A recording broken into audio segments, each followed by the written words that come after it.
Welcome into this week's edition of the Recruiting Roundup, and it's all about quarterbacks this week. That's Jason Jewell. I'm Jared Cohen. We bring you the latest in Arizona high school football recruiting, and we go in-depth year-round for the top players in Arizona. And one of the top players, Jason, because we're talking about quarterbacks this week, it means we're talking about one quarterback in particular that announced his commitment last week. Bryce Perkins, one of the most athletic kids in the state, really proved himself last year at Chandler, announced his commitment to Arizona State. Yeah, the ASU fans, too, they're fired up. One, they get a very good player. Two, they get a player out of Chandler High School, which ASU's really struggled in getting those Chandler kids to commit to their program. And Perkins is a player, like you mentioned, has come into his own, shown that he can be a quarterback at the next level, commits to Arizona State. That was one of the reasons I think he didn't commit earlier, was they kind of had him in the athlete category, but they're going to recruit him as a quarterback, and they're getting a good player. Now, what, Jason, did Bryce accomplish in this 1 year where he got rid of the athlete tag and is now just a quarterback to the next level? Yeah, when I watched him as a sophomore, I know he played a little bit, quarterback behind Darryl Garrett, is now starting at Utah State.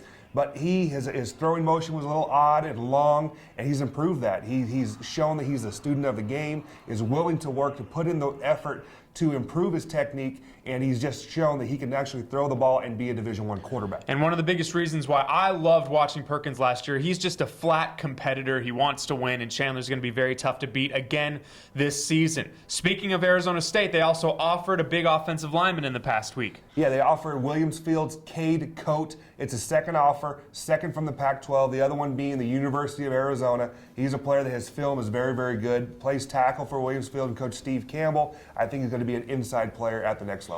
So that's the offer. Now let's get into the quarterbacks. We want to piggyback off Bryce Perkins to see he's the first quarterback chip to fall in this class in Arizona. Who are the other guys to watch out for? We start with the player we've mentioned quite often, Brian Lewerke out at Pinnacle. Yeah, I think as the season progresses and we get through spring and into the season, Lewerke or Perkins, that's going to be the battle. Who's the top quarterback in the state of Arizona? Right now, Lewerke has more offers under his name.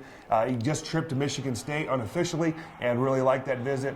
A big-time quarterback that has almost double-digit offers right now. And Arizona State was the first to offer him. Does that change things now that Perkins announced his commitment? Yeah, I think so. It's tough for a school to get two top-level quarterbacks, especially from the same state. So I don't see Lewerke ending up at Arizona State. The next quarterback, a very talented one, the similar makeup to Bryce Perkins, is Emmanuel Gant out at Tempe. Yeah, no one's really talking about him, but he's probably the most big, physically quarterback prospect that is in the state. He's 6'4", probably 220, 230 pounds.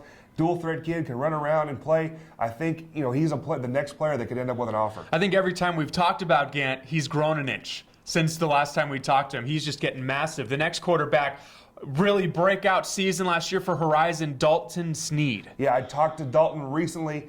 Recruiting-wise, he's hearing from Army and from Cornell, so obviously he's a sharp kid, good student. But he had a huge year. Was the Division I offensive player of the year. Put up big numbers under Chris Evener in his first year.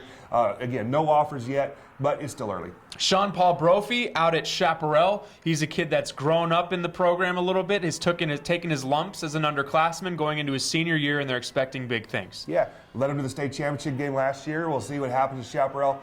Now with the coaching change, Coach Huffine stepping down, a player like Brophy's been on varsity now, going to be his third year, is going to be asked to step up and lead. And finally, the last quarterback we want to bring you put up some insane numbers last year, bringing back the quarterback tag for the St. Mary's Knights. There's been some great ones in the past. Of course, Steve Bellis, the Hamilton coach, they have a great tradition of quarterbacks. Gabe Lasada had a fantastic year last year, and he's going to have a lot of eyes on him this season. Yeah, put up huge numbers, threw for over 3,000 yards, 42 touchdowns, and only 7 interceptions.